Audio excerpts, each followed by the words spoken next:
Hi students, हम लोग ने लास्ट क्लास में नया चैप्टर स्टार्ट किया था अंडरस्टैंडिंग एलिमेंट्री शेप्स। ठीक है, हम लोगों ने इसमें देखा था कि व्हाट इज एलिमेंट्री मीन्स सबसे बेसिक। ठीक है, और शेप्स तो हम लोग जान ही रहे हैं, ट्रायंगल, रेक्टेंगल। ठीक है, उसी को हम लोग आज आगे फर्दर कंप्लीट करेंगे। हम लोगों ने इसमें मेजरिंग लाइन सेगमेंट समझ लिया था। ठीक है, व्हाट इज लेंथ। लेंथ किसी भी लाइन सेगमेंट का जो फिक्स्ड प्रोपोर्शन है। ठीक है, जो फिक्स्ड पोर्शन ऑफ लाइन है उसे हम लोग क्या कहते हैं, लेंथ। फिर हम लोग ने देख लिया था कि किस तरीके से हम लोग लाइन को सही तरीके से मेजर कर सकते हैं, हमें जो प्रॉक्सिमिटी मिल सकती है किस तरीके से, अगर हम लोग साइड से अगर देखते हैं तो। ठीक है, फिर हम लोगों ने स्केल का इस्तेमाल करके और प्रोट्रैक्टर का इस्तेमाल करके, डिवाइडर का इस्तेमाल करके एक्चुअली में हम लोगों ने इसका सोल्यूशन निकाल लिया था कि इसका आंसर हमारा 5 सेंटीमीटर आ रहा था। ठीक है, चलिए अब आ जाइए, आज यहाँ से शुरू करते हैं हम लोग। ठीक है, चलिए देखिए इस क्वेश्चन में क्या किया है, verify whether D is the mid point of A G. अच्छा जरा मुझे ये समझाइए कि मैंने एक लाइन यहाँ ड्रॉ किया।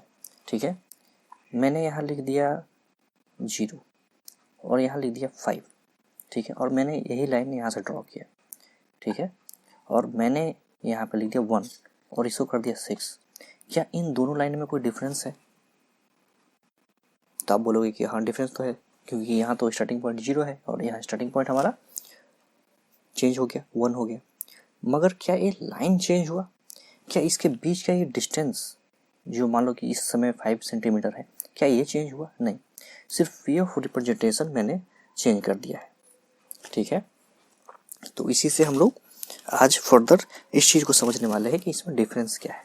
देखिए इन दोनों में बेसिक कोई डिफरेंस नहीं है। अगर लिखने के लिए कहा जाए तो यहाँ 1 2 3 4 5। ठीक है, इसके बीच में जो भी आपके और भी नंबर्स हैं इस तरीके से नंबर सीरीज नंबर लाइन पे ड्रॉ हो जाता है। ठीक है, आइए पहले इसे समझते हैं। देखिए जैसे कि इस केस में मैंने एक नंबर लाइन लिया। ठीक है, उसके बाद यहाँ पे मैंने लिख लिया 0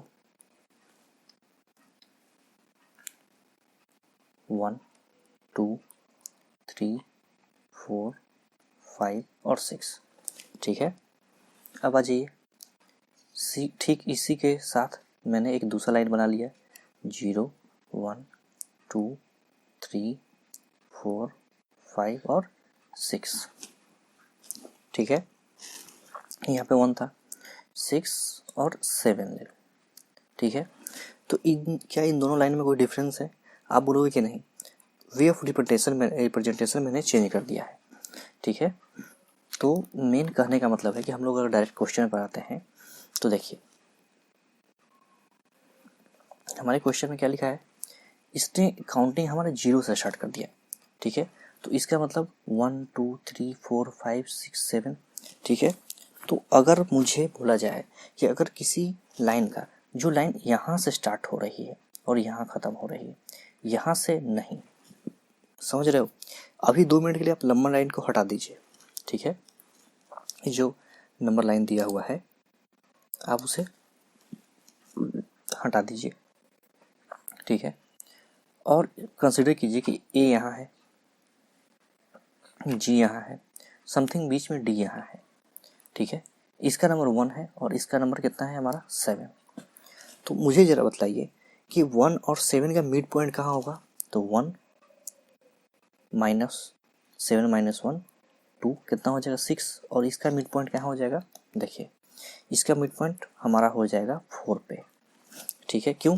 क्योंकि इन दोनों को जोड़ के अगर मैं 2 से डिवाइड कर देता हूँ तो मुझे इसका मीटर मिल जाएगा है। ठीक है, तो इस क्वेश्चन में क्या हो जाएगा कि whether D is the mid point of A G. हाँ, कैसे देख लीजिए, इसके बीच में कितना गैप है 1 2 और 3। ठीक है, तो डी के बीच में कितना गैप होगा 3। उसी तरीके से देखिए 1 2 एंड 3 कितना गैप है यहाँ पे 3। इससे हमें क्या पता चल गया कि ये हमारा मिडिल टर्म है। ठीक है, तो इस केस में हमारा कितना हो गया, देखिए तो इस केस में हमारे लिए ए टू डी कितना है हमारा 3 सेंटीमीटर। ठीक है, सेम कंडीशन, हमारा D2G कितना है, देखिए 7 - 4 कितना हो जाएगा, 3 सेंटीमीटर। तो इन दोनों केसेस में हमारे पास क्या हो गया, 3 सेंटीमीटर। इसका मतलब D ही हमारा क्या हो गया, मीटर। चलिए अब आ जाइए नेक्स्ट क्वेश्चन में। इसमें लिखा है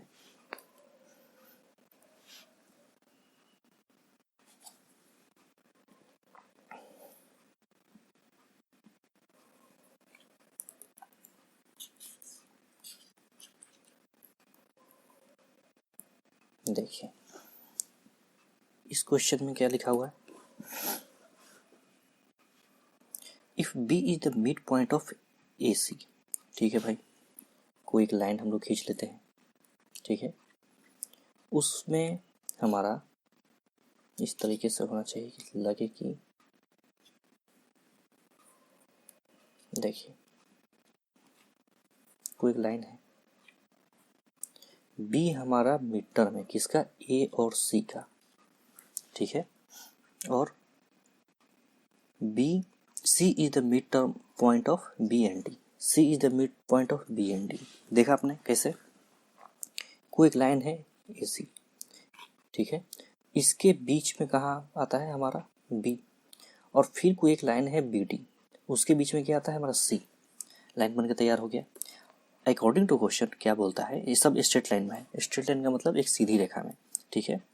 then say why AB equal to CD। अच्छा जरा मुझे ये समझाइए कि अगर AB इक्वल टू BC है, क्यों, क्योंकि A जो पूरा था, मान लीजिए 5 सेंटीमीटर, तो A कितना है हमारा 2.5, तो जब A 2.5 है तो A भी 2.5 होगा कि नहीं, जरा सोचिए। अगर कोई एक लाइन है, ठीक है, मान लो 5 सेंटीमीटर की, और मैंने उसे 20 से कट कर दिया, एक क्वेश्चन में ही दिया हुआ है, तो हमारे पास क्या दो नहीं मिल जाएंगे इस तरीके से, जो नंबर इन दोनों को डिवाइड कर रहा है, ठीक है। चलिए तो इस केस में हमारे पास क्या हो गया, 2.5 एंड 2.5। अब आ जाइए, इसी नंबर में हमने देख लिया कि जो हमारा BD है वो भी उसको भी डिवाइड कौन कर रहा है, C, हाफ में, मतलब जो BC होगा इक्वल टू CD होगा हमारा, इसका मतलब A भी 2.5 होगा। तो ये तो मैंने डेटा के हिसाब से कर दिया, आपके बुक में डेटा नहीं दिया हुआ है, ठीक है, तो हम लोग डेटा से नहीं इसे एनालिसिस से समझेंगे, ठीक है। देखिए यहाँ पे B, यहाँ पे C और यहाँ पे D, तो जब AB इक्वल टू BC है, उसी तरीके से BC इक्वल टू CD है, तो आपने देखा कि BC इन दोनों में कॉमन आ गया, देख रहे हो, इसका मतलब कि जो हमारा AB है किसके, CD के बराबर होगा, और हमसे क्वेश्चन में यही पूछ रहा था, गौर से देखिए, AB इक्वल टू CD है, देखा आपने कितना इजीली तरीके से सॉल्व हो गया, ठीक है। चलिए, draw 5 triangle and measure their side, check in each case sum of the length of any 2 sides is always less than the third side. इसका मतलब क्या, पहले समझिए, आपको 5 ट्रायंगल नहीं, आपके बुक में दिया 5 बनाने के लिए, आप बना लेना, मैं आपको 1 या 2 समझाता हूँ, उससे से आप पूरी तरीके से इसे समझ जाओगे, ठीक है। देखिए, मेजर देयर साइड्स, उनके साइड्स को मेजर, ट्रायंगल क्या होता है, देखिए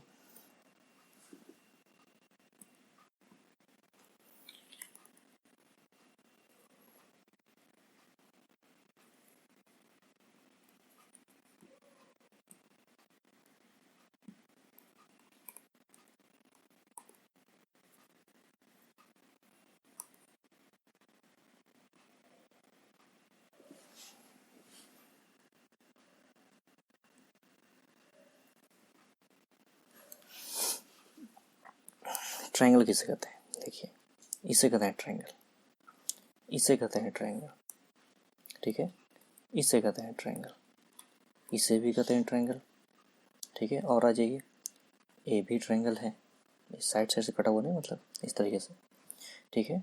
ट्रायंगल में हमारा ये भी ट्रायंगल है, तो इतने सारे ट्रायंगल हैं। तो हमारे अकॉर्डिंग टू क्वेश्चन क्या लिखा हुआ है कि इसे 5 ट्रायंगल आपको बनाने हैं, ठीक है। मेजर देयर साइड्स, उनके साइड्स को मेजर कीजिए, ठीक है, and check in each case if the sum of the length of any 2 side is always less than the third side. इसका मतलब क्या है पता हमें, देखिए एक साइड, दो साइड और इसके तीन साइड है, ठीक है। हर एक केस में आपको देखना है कि मान लीजिए कि इसका और इसका सम, ठीक है, इसके सम से बराबर होगा। चलिए, इसका सम और इसका सम इसके सम के बराबर होगा। सम क्या है, लेंथ क्या है, इससे पहले समझते हैं। देखिए सबसे पहले मैं एक ट्रायंगल से शुरुआत करता हूँ, ठीक है। देखिए जैसे कि मेरे पास एक ट्रायंगल है, एक ट्रायंगल हो गया, ठीक है, ए बी और सी, ठीक है। देखिए इसका लेंथ मान लीजिए मैंने ले लिया 3 सेंटीमीटर, इसका लेंथ मान लीजिए मैंने ले लिया 4 सेंटीमीटर और इसका लेंथ मैंने ले लिया 5 सेंटीमीटर। मान लेते हैं हाइपोथेटिकल है तो पॉसिबल हो सकता है, ठीक है। तो इस केस में आप देखिए कि ए बी हमारा प्लस जो बी सी है वो क्या है, बड़ा है ए सी के, और हमसे क्वेश्चन में यही पूछा है, ठीक है। देखिए ए बी कितना है हमारा 3 सेंटीमीटर, बी सी कितना है 5 सेंटीमीटर, इसका सम कितना आ गया 4 सेंटीमीटर से, इसका मतलब इसका वैल्यू ज़्यादा है। इस केस में जो हमने देखा ये कितना आ गया हमारा वैल्यू, मान लीजिए 8 सेंटीमीटर, तो 8 कितना है 4 से ज़्यादा, यही हमसे पूछा है। तो आपको क्या करना है कि इसी तरीके से 4-5 और भी ट्रायंगल्स बना के देखिए कैसे, आपको 4-5 और भी ट्रायंगल बना के इसी तरीके से सॉल्व करना है, ठीक है। देखिए जैसे कि एक और ट्रायंगल ले लिया इस तरीके से, इसका आंसर क्वेश्चन है, मान लीजिए आप पाइथागोरस थ्योरम अगर जानते नहीं कोई बात नहीं, जैसे ये 5 सेंटीमीटर है, ठीक है, इसको ले लिया 6 सेंटीमीटर, आप इसको मान लो 8 ले लो 2 मिनट के लिए, और ए ले लो 4 सेंटीमीटर, ठीक है। ए ले लिया, ए बी और सी। अच्छा आप पूछोगे कि अगर सर मैंने इन दोनों साइड को ही बार बार क्यों ले रहे हैं, मैं इन दोनों साइड को भी ले सकता हूँ। आप कोई भी दो साइड ले लो, तीसरे से हमेशा वो बड़ा होगा, ठीक है। अगर आप इन दोनों को जोड़ देते हो तो इससे बड़ा हो जाएगा, ठीक है। इसका मतलब हर एक केस में हमें जो वैल्यू मिलेगा वो बड़ा ही मिलेगा, ठीक है। देखिए इसका वैल्यू मान लीजिए कि मैंने ले लिया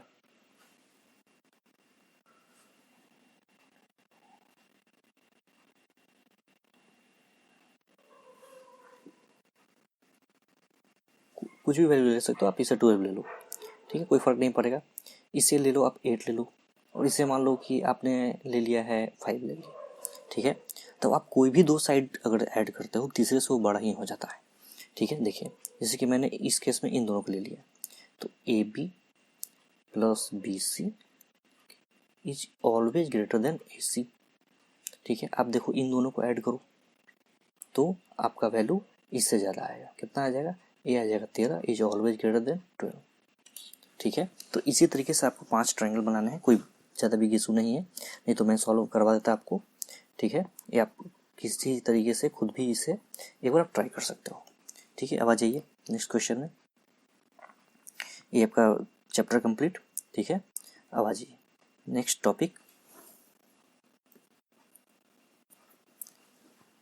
एंगल्स राइट एंड स्ट्रेट। अच्छा चलिए, अब मुझे एंगल्स तो हम लोग बाद में पता है बात करते हैं, सबसे मुझे डायरेक्शन समझा दीजिए। मुझे ये बताइए कि अगर इधर ईस्ट है तो वेस्ट किधर होता है, इधर अगर पूरब है तो पश्चिम किधर होगा, जस्ट उसके पीछे, ठीक है। जैसे कोई भी बच्चा मान लीजिए कि उसको नहीं पता है ईस्ट वेस्ट नॉर्थ साउथ क्या होता है, तो मैं उसके लिए समझा देता हूँ, ठीक है। 2 मिनट लगेगा, जो जानते हैं सबसे बढ़िया, ठीक है। आप 2 मिनट के लिए सुन सकते हैं। देखिए अगर ऊपर में नॉर्थ है, नीचे में साउथ है, सबसे पहले तो देखिए कि 4 डायरेक्शन ही क्यों होते हैं हमारे, जैसे इधर से ईस्ट से सन राइज करता है, ठीक है, वेस्ट में सन डूब जाता है, ठीक है। तो इसी तरीके से हमारे जो साइंटिस्ट लोगों ने पढ़ने के लिए जो हमारे लिए आसान हो, ठीक है, उन लोगों ने क्या किया कि कुछ इस तरीके से तरीका निकाला कि कोई बात नहीं भाई, हम अपने सारे डायरेक्शन को मेजर करेंगे। डायरेक्शन जानना क्यों जरूरी है, जिससे कि आप घर से निकल रहे हो, आप स्कूल जा रहे हो, आपको पता ही नहीं मैं किस डायरेक्शन में जा रहा हूँ, ठीक है। आप कहीं रास्ते में ट्रेवल कर रहे हो, किधर भी जा रहे हो, तो हमें डायरेक्शन का ज्ञान होना चाहिए, ठीक है। चलिए वहाँ तक तो ठीक था, लेकिन अब इसको पढ़ने की क्यों ज़रूरत है और इतना पढ़ने की क्यों ज़रूरत है, तो देख लीजिए। सबसे पहले डायरेक्शन हमारे लाइफ में सबसे ज़्यादा इंपॉर्टेंस है। आप कहीं भी जा रहे हो, रोड पे, सड़क पे, पानी में, हवाई जहाज़ पे, अब जैसे कोई एक जहाज़ है, ठीक है, एरोप्लेन है, मान लीजिए कि ये उड़ रहा है, ठीक है, ये फ्लाई कर रहा है। अब आपने हम लोगों ने सबने देखा है कि जो भी प्लेन है हवा में चल रहा है, वहाँ तो डायरेक्शन इसे पता नहीं चलता, तो वहाँ पे जो रडार सिस्टम है, ठीक है, रडार सिस्टम से डायरेक्शन पता करके और हवा में ही उसे पता करता है कि मुझे किधर जाना है। तो सोचिए कितना डायरेक्शन इंपॉर्टेंट है हम सब के लिए, ठीक है। तो इसीलिए हमें डायरेक्शन हम लोग पढ़ रहे हैं। तो देखिए, ईस्ट हो गया, वेस्ट हो गया।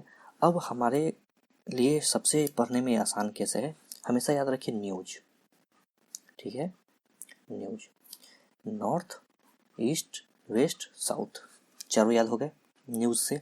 अब देखिए, जहाँ हमारा नॉर्थ होगा जस्ट उसके अपोजिट में क्या होता है, साउथ, पूर्व, उत्तर और दक्षिण, ठीक है। उसी तरीके से जहाँ ईस्ट होगा उसके अपोजिट में क्या हो जाएगा, वेस्ट, याद हो गया। अब देख लीजिए, कोई भी हम लोग डायरेक्शन कहीं से भी मेजर करते हैं तो याद रखिए कि जहाँ भी नॉर्थ डायरेक्शन होगा उसके जस्ट दाहिने हाथ की तरफ आपका क्या हो जाएगा, ईस्ट, ठीक है। उसके फिर दूसरे दाहिने हाथ की तरफ क्या हो जाएगा आपका साउथ, और उसके दाहिने हाथ की तरफ क्या हो जाएगा वेस्ट, और उसके दाहिने हाथ की तरफ क्या हो जाएगा नॉर्थ। मतलब अगर आप क्लॉकवाइज घूमते जाओगे, क्लॉकवाइज क्या होता है, जैसे घड़ी घूमती है, ठीक है, तो आप जहाँ से चलोगे वहीं पहुँच जाओगे, ठीक है। इसीलिए हम लोग इस चैप्टर को पढ़ रहे हैं। अब देख लीजिए, अब आपको धीरे धीरे चीज़ें समझ में आएगी, ठीक है। देखिए,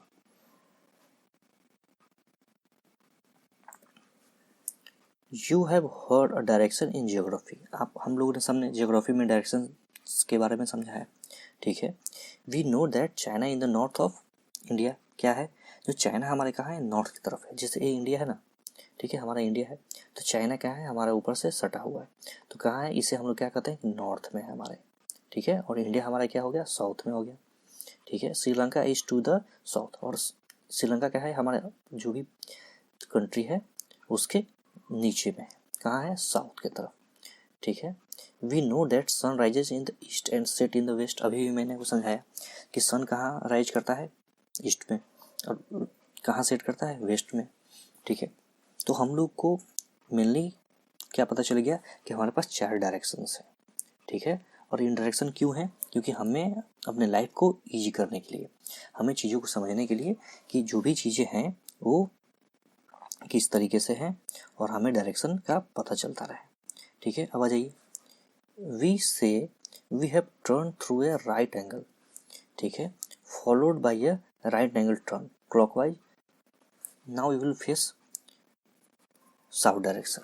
देख लीजिए, मैंने आपको समझाया, देखिए कि ऊपर में नॉर्थ है, ठीक है, इधर क्या है हमारा, ईस्ट है। आप नॉर्थ से जस्ट राइट एंगल, देखिए अगर आप जहाँ भी खड़े हो, जैसे कि कोई एक बच्चा है, ठीक है, छोटा सा, ठीक है, तो ए इसका क्या है, राइट हैंड, ए इसका क्या है, लेफ्ट हैंड, ठीक है। तो ए जब आपके तरफ देख रहा है, तो मान लीजिए पीछे की तरफ देख रहा हो तो ये इसका सर है, ठीक है। ये अब सामने की ओर देख रहा है, मतलब स्क्रीन के अंदर की तरफ, तो ए क्या हो जाएगा इसका राइट हैंड, और ए क्या हो जाएगा इसका लेफ्ट हैंड, ठीक है। एग्री, समझिए, मतलब अगर कोई आपके तरफ देख रहा है तो उसका आपका लेफ्ट उसका राइट हो जाएगा, ठीक है। और कोई अपोजिट डायरेक्शन में देख रहा है, ठीक है, तो आपका राइट उसका भी राइट हो जाता है। ये हमें आइडिया लग गया, ठीक है। अब देख लीजिए, अब हमसे इसमें क्या पूछा गया है या हमें बताया गया है, we say we have turn through the a right angle. Right angle क्या है, देखिए सबसे पहले एंगल समझ लीजिए, इसे कहते हैं 90 डिग्री। 90 डिग्री हमें कैसे पता चलता है, हम लोग आगे के फर्दर क्लासेस में भी समझेंगे कि जब आप एक प्रोटेक्टर, सबके हमारे स्टूडेंट लोग से प्रोटेक्टर है, ठीक है, उसका एक मिडिल पॉइंट होता है जिसे हम लोग क्या कहते हैं, जीरो, ठीक है। जब आप किसी भी इस तरीके के लाइन जो एकदम सीधे लाइन पर बीच पर सीधा सीधा पड़ रही है, अगर उसके ऊपर रखेंगे इस तरीके से, उसके जस्ट जहाँ कट लगा है उसके सेंटर पे, तो एक किसे बताएगा, यहाँ पर एक 90 डिग्री बना हुआ होगा, ठीक है, प्रोटेक्टर पे। देखिए इस तरीके से, तो प्रोटेक्टर का मतलब क्या हो गया कि उससे हम लोग मेजर करते हैं एंगल्स, ठीक है। देखिए मेन उसका काम क्या है, एंगल्स को मेजर करना।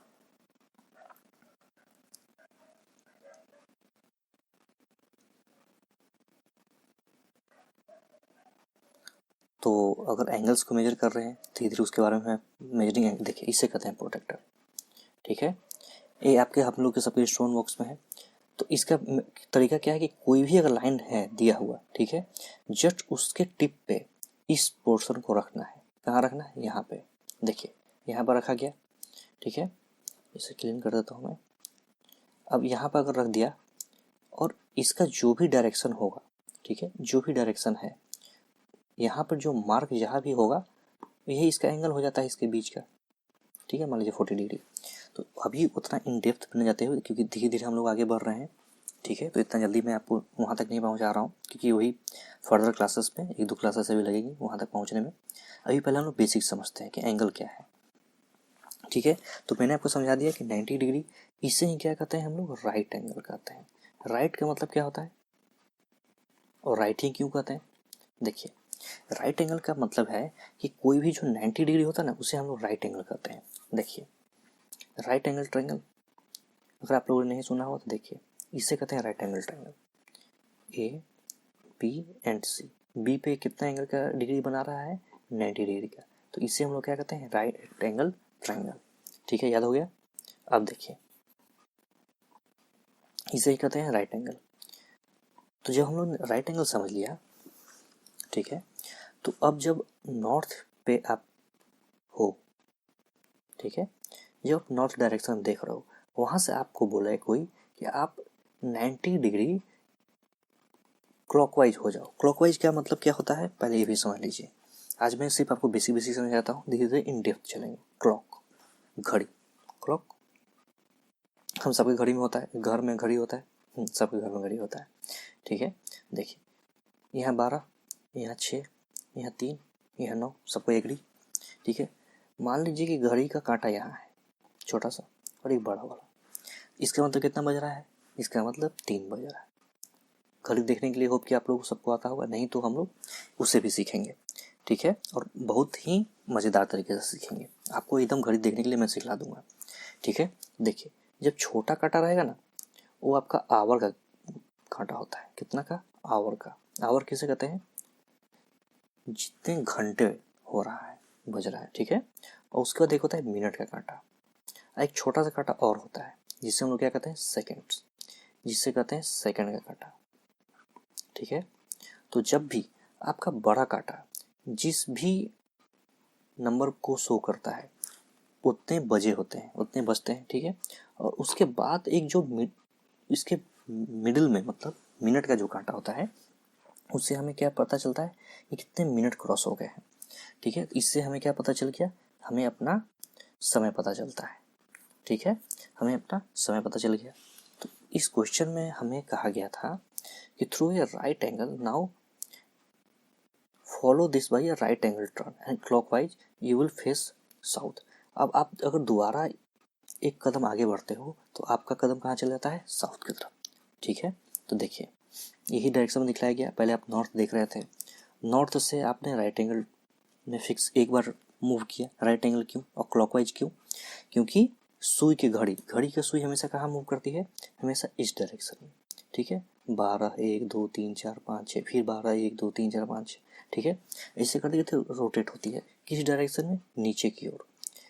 ठीक है, तो इसीलिए हमें इस क्या कहते हैं, क्लॉकवाइज, क्योंकि घड़ी की तरह मूव कर रही है ना, तो उसे हम क्या कहते हैं, क्लॉकवाइज। अच्छा, अब जो घड़ी के अपोजिट डायरेक्शन में मूव करे, कभी आपने देखा कि घड़ी हमेशा इस तरीके से मूव करती है। ठीक है, हमेशा इस तरीके से। अगर कोई भी अगर क्लॉक है, ठीक है, उसमें घड़ी किस तरीके से मूव करते हैं, इस तरीके से।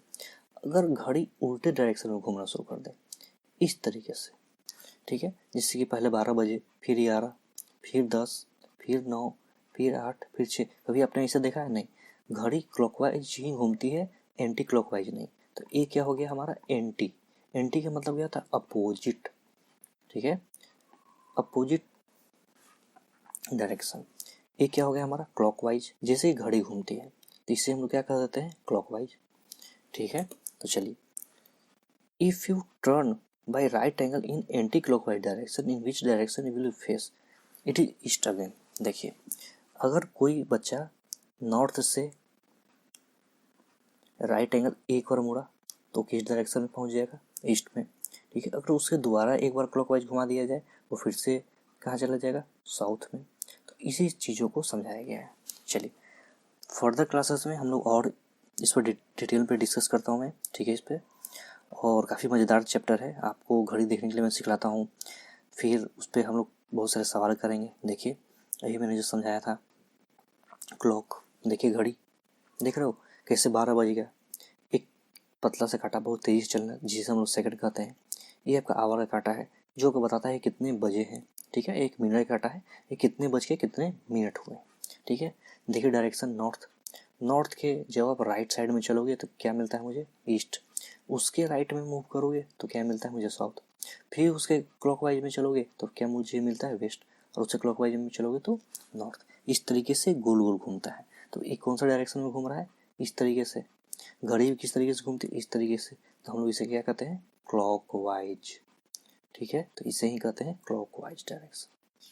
चलिए आज के लिए फर्दर इतना ही रखा जाए, और इसके बाद हम लोग क्वेश्चन सॉल्व करेंगे। ठीक है, और फिर आपका चैप्टर समराइज करके हम लोग कंप्लीट करते हैं। चलिए थैंक्स फॉर वॉचिंग।